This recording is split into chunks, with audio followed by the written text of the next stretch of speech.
Cuando nosotros tenemos un trozo de un material conductor, como un pedacito de alambre de cobre, y le aplicamos nosotros un campo eléctrico, las cargas libres que tiene el cobre, que son electrones, empiezan a moverse. Al moverse atraviesan esta sección transversal. El movimiento de estas cargas es acelerado, pero como chocan unos con otros, se considera que el movimiento es más o menos constante y se representa con una velocidad de d. Al atravesar las cargas, la sección transversal, entonces se dice que hay una corriente eléctrica. La corriente eléctrica se mide con la intensidad de corriente y se define como la carga sobre el tiempo en que esa carga atravesó esa sección transversal. En términos diferenciales, pues la intensidad de corriente será diferencial de Q entre diferencial de T. Sus unidades son amperes. Un ampere es igual a 1 coulomb por segundo.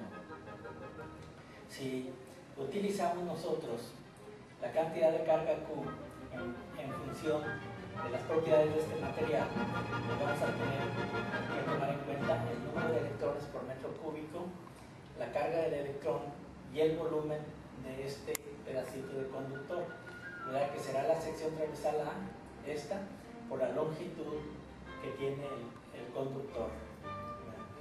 Entonces dividimos esa cantidad de carga entre diferencial de T y obtenemos como corriente ahora N, que es la cantidad de electrones por metro cúbico, por la carga del electrón, por la sección transversal y por la derivada de la longitud con respecto al tiempo. La derivada de la longitud con respecto al tiempo se conoce como la velocidad de desplazamiento, o sea, entonces si sustituimos BD en la ecuación anterior, entonces ahora la intensidad de corriente es NE por A por D.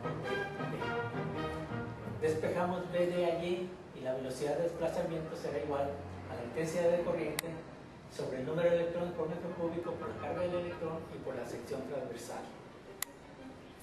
A este término que tenemos aquí, I sobre A, se le conoce como densidad de corriente y se representa con J. La densidad de corriente se mide en amperes por metro cuadrado. Entonces ahora la velocidad de desplazamiento va a ser igual a J sobre NE. Bien, sabemos también que el potencial en un campo eléctrico es igual al valor del campo eléctrico por la longitud o por el espacio entre un punto A y un punto B del campo eléctrico, ¿verdad? Y la intensidad de corriente ahora será J por A, será J por A. De manera que si divido yo B entre I, voy a obtener lo que conocemos como resistencia eléctrica. La resistencia eléctrica es todo lo que se opone al paso de la corriente. Entonces B sobre I será igual a EL sobre JA. La resistencia eléctrica se mide en ohms y se representa con este símbolo, los ohms, o bien con el nombre de ohms, ¿verdad? Ahora, despejando de allí B, de esta ecuación despejamos B, pasando I para acá, y obtenemos un nuevo término que es E sobre J. Este E sobre J es un valor constante que tienen todos los materiales.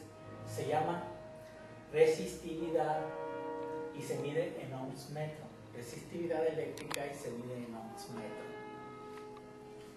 Ahora, utilizando resistividad que se representa con ρ, ¿verdad? Vamos a tener que la ecuación es igual a ρ por L sobre A por I. De aquí que la resistencia eléctrica sea ahora R igual a ρ por L sobre A. La temperatura causa un efecto en la resistencia. Conforme la temperatura aumenta, la resistencia también aumenta.